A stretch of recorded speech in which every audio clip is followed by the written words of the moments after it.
আজকের গল্পটা শুধু গল্প নয়, গ্রামের লোকেরা আজও এই কথাটা বলতে ভয় পায়, কারণ তারা জানে যদি আজও তোমায় কেউ রাত দুটোর পর ডাকে তোমার নাম ধরে, তো সেটা মানুষ নয়। ভিডিওটা শেষ পর্যন্ত দেখো, কারণ আমি এই ভিডিওর শেষে এমন কিছু বলবো হয়তো তুমি আজ পর্যন্ত দেখোনি বা শোনোনি।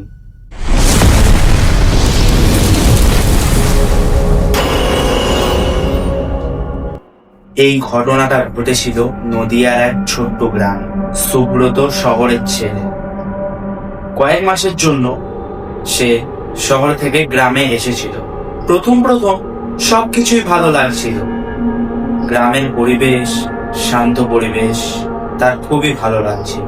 কিন্তু তারপর তার একটা জিনিস নজরে পড়ল। প্রতিদিন গ্রামের লোকেরা রাত হলেই দরজা জানালা শক্ত করে লাগায়। একদিন সুব্রত জিজ্ঞেস করলো, কাকু, আপনারা রাতের বেলা হলেই দরজা জানালা লাগিয়ে দেন কেন? কাকু একটু চুপ করে থেকে বলল, রাত হলে বাইরে যাস নে, কেউ ডাকলে সাড়া দিবি না। সুব্রত এসব কথা শুনে হেসে উড়িয়ে দিল।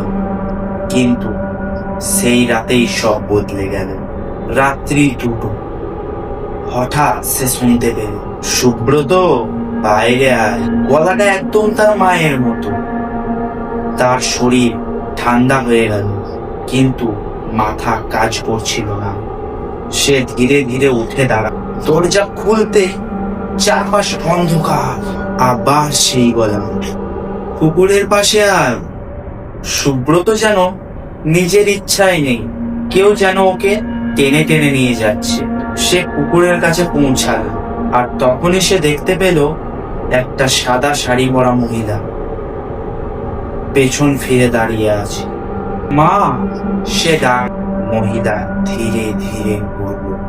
তার মুখে কোনো চোখ নেই, শুধু ফাঁকা গর্ত।